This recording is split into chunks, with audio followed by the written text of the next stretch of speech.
Now, from the Low Country's news leader, this is Live 5 News.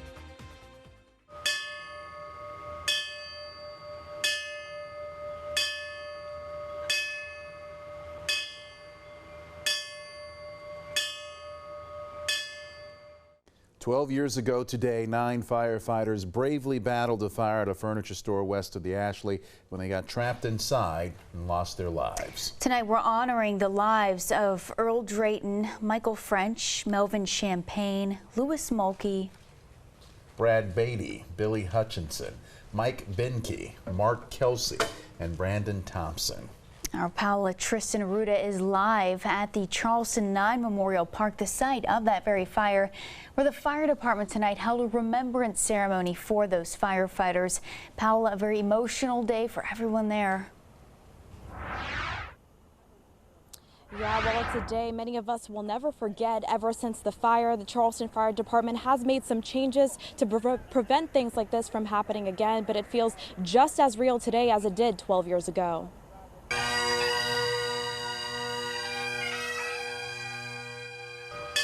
A bell ringing for each of the 9 firefighters who died at a deadly fire at the Sofa Superstore 12 years ago. My heart just hurts for them and, and for the family. It's important that we never forget. It's important that we honor, but everything in the last 12 years in the Charleston Fire Department has been geared towards actually honoring their service and their sacrifice. Each marker represents the spot where they found each firefighter. Guards placed near the flags to honor their lives. We don't come to work just to wear the uniform because we're firefighters. We come to work because those guys mean something to us. The pain still lingers as people remember where they were that night, even if they didn't know the firefighters personally. It's just something every year I come to, just to pay my respects to these guys that I don't even know. But with the pain comes peace, reflectance, and most of all, change. The fire department says they've improved operations to make sure tragedies like this don't happen again. From the ground up, the fire department has been rebuilt, and only the spirit of the Charleston firefighters remains unchanged. These firefighters are standing here at the park's flagpole, where they will continue to do so until midnight. That will be marking the 24 hours. Live in West Ashley, I'm Paola Tristan Arruda, Live 5 News. As we continue to remember the 9, we could see a new fire station honoring them sooner than we thought. It's being built right next to that memorial site. The fire station will have 9 windows facing out towards the site in honor of each of the firefighters lost. Construction is ahead of schedule. The station should be open by the end of the year. Hey everybody, Chief Meteorologist Bill Walsh wanted to jump in with a couple of showers that we're continuing to track, pushing off to the east to give you the first alert. In fact, we have a severe thunderstorm warning now in effect for parts of Colleton County. That's Colleton, Hampton, Jasper till 11:45. Some pretty strong storms here. These will continue, I think, weaken over the next couple of hours as they work to the north and east. But you might be hearing the rumble of thunder back into Colleton, back down into Hampton, Jasper counties here over the next little while. Some of that might try to squeeze on into parts of Dorchester County over the next few hours. And we'll continue to kind of track even a little bit of hail with 1 or 2 of these, so we'll continue to watch that and keep you updated. As far as the impact on the morning, most of that should be out of here by then, but still some clouds. 6 a.m. 74, 7 o'clock 75, 8 o'clock about 77 degrees. So I'm not expecting much rain in the morning, can't rule it out, but the chance will stay with us, I think, as it goes on tomorrow. In fact, coming up right here in about 7 minutes, we're going to talk about more showers and then some heat on the way. You'll want to stick around for, so don't go to bed just yet. Developing tonight, deputies say they are on the scene of an officer-involved shooting. This is video from the Florence County Sheriff's Office at McNair Boulevard in Lake City. Deputies say someone fired at an officer. That officer did not return fire. They say the officer was not injured. We'll continue to update you with more details as they come in to us. Berkeley County schools are set to make more money, and that could translate into a higher paycheck for teachers or even smaller class sizes. The district says it's likely going to get up to $8 million in projected revenues because of the county's explosive growth. So for the school district, that could mean a bigger paycheck for all employees. The school district already approved a 4% hike, but that could go up to 6%. There's also a recommendation to decrease the number of students for second grade classes and elementary resource teachers. And the district could add more staff to help with special education. On top of all this, teachers could get $100 more in their supply checks. Those recommendations will go before the school board next week. We're still working to learn more about just what caused a crash that killed a North Charleston teen. It happened in York County yesterday afternoon. The Charleston County School District says 17-year-old Quinaya McCoy went to the School of the Arts. Police say McCoy was riding in the backseat of a car when it was hit by another car. Investigators have not said if any charges were filed. Tonight, police are searching for any kind of lead after they say a man was murdered in downtown Charleston this morning. The coroner identifies the victim as 29-year-old Brian Cozart. An officer says he heard gunshots before responding to Harris Street just before 5:30 this morning. Investigators found the victim lying on the ground between two vehicles and the curb. They have not identified any suspects. It has been now more than 4 years since 9 parishioners were killed at Mother Emanuel AME. Our city is still pushing for peace and love. Commemorative events continue tomorrow. There will be prayers for America Bible study and candlelight service at the Gilliard Center. Starts at 6:30 and should last about an hour. If you haven't seen the Emanuel documentary, tomorrow could be your last chance to view it anytime soon. It takes a look back at the night of the shooting and the path to forgiveness in the weeks and months that followed. It's showing in select theaters starting at 7 tomorrow night. For a full list of locations, head over to our website, live5news.com. Now, the producers say if the documentary exceeds expectations, they may be able to offer encore performances at some time in the future. You may have noticed something different on your Uber or Lyft if you've taken one this week. A new South Carolina law requires ride-sharing cars to display their license plate on the front of their vehicles. It was created after University of South Carolina student Samantha Josephson was murdered after police say she got into the wrong car thinking it was her Uber. But how is it working? Well, some drivers say they've noticed riders being a lot more cautious recently. I've noticed that people are asking me my name. I'm noticing they're walking around the car, they're double checking, they're looking at the license plates, and that was not happening before.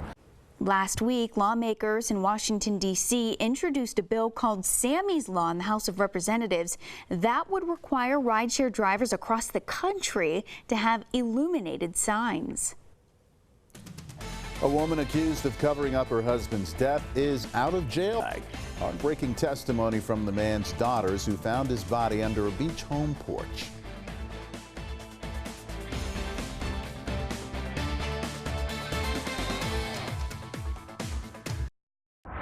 Right now, parts of I-26 completely closed as construction crews work on that new access road to get to the port. They need to install girders for 2 new ramps over the interstate.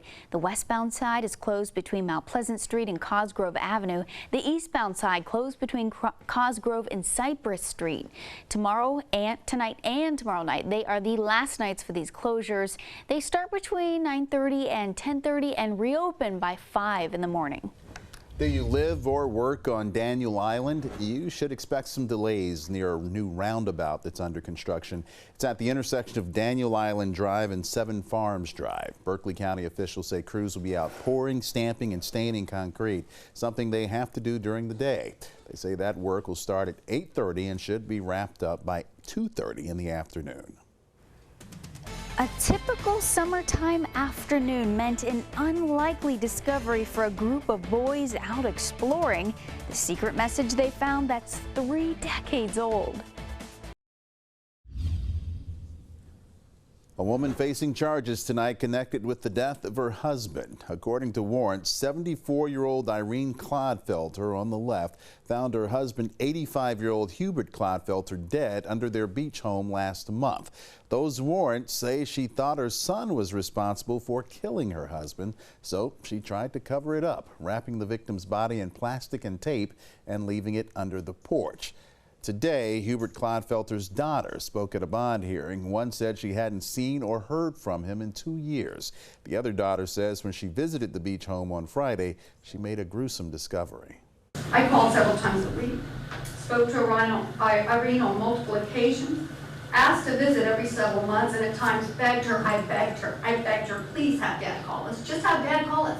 Oh no, your dad doesn't want to communicate with his family anymore. He's mad about this, or he's mad about that, or he's traveling in an RV. Then I found Dad stuffed in garbage bags, and I felt his dead flesh on my hands. And I realized that he was never coming back to us. His grandchildren will not grow up with their grandpa. Despite the tearful pleas from the daughters, a judge gave a bond of $150,000. She was released from J. Reuben Long Detention Center earlier this evening. It's been 5.5 years since Heather Elvis went missing up in Myrtle Beach. Her family and friends continue to keep hope alive in their quest to find her. They had a vigil tonight at Peachtree Landing where the 20-year-old was last seen. They have one every month. The family asked the vigil not be shown on camera, but they did speak to just how difficult things have been as of late. Father's Day, of course, just over the weekend, and it's a holiday that Heather's father, Terry, says never gets any easier. This year was probably as bad as it's ever been. I don't like to celebrate it. I have other children. They like to celebrate it. I won't deny them, but they're not pushy. They know it's a hard time. It's a hard time for them as well as me.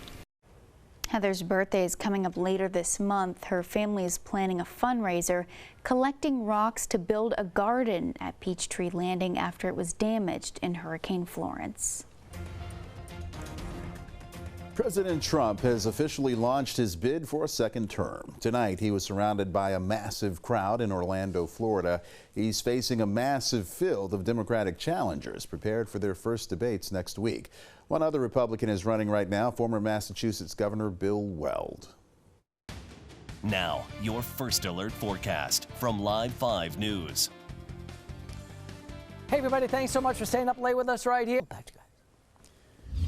It is an unlikely story out of Georgia. A group of boys went treasure hunting in the marsh, and what they found launched a social media campaign to find the owner. Lindsay Goff met the family that credits some social media sleuthing to finding the man who dropped the treasure in the water more than 20 years ago. We're kind of looking around the side for things. Like typical kids during the summertime, brothers Landon and Garrett Pearson and their friend Graham Lewis went exploring. So we decided to go find treasures in the water. They found quite the variety of items. We found a little handsaw, and we found a lot of trash, metal bumpers, buoys. Then, the boys found something closer to the treasure that they were looking for. When I heard one of the boys yelling, "It's a treasure map, it's a treasure map." It wasn't a treasure map, but instead, a message in a bottle. I pulled it out and I was looking at it, I was like, guys, this is a message in a bottle. And they said, what do you mean it's a message in the bottle? You know, they didn't even know about the concept of a message in a bottle. Like, why would someone litter on purpose and put their name on it? The message wasn't in great shape, but from what they could tell, it read, "Hello, I am Chad. If you find this, please return it to me at," with a name and an address in LaGrange, Georgia. The boy's dad took to social media to track down Chad. I made it a contest for somebody to find Chad, and then someone found him in 45 minutes. And it turns out that he put the bottle in the water 30 years ago. Graham, Garrett, and Landon now understand the concept of a message in a bottle. When we were in Hilton Head the other day, he said, "Dad, how many people find messages in a bottle?" I said, "Well, I don't think many do." And then he said, "Is it rare?" And I said, "Yes, in fact, I personally don't know anyone else that has found one." This bottle in particular, they believe, traveled from the Savannah area to the restaurant Marker 107 in Richmond Hill. Jeff is actually an author, and his book is titled Forever Across the Marsh. So the irony of finding a treasure in the marsh isn't lost on them. One of the major storylines in it is a treasure hunt that starts at a restaurant on a bluff. And it's not a bottle, there's no bottles in it, but there is a treasure hunt. It's a major theme, so we believe there's magic out there, there's magic in the marsh.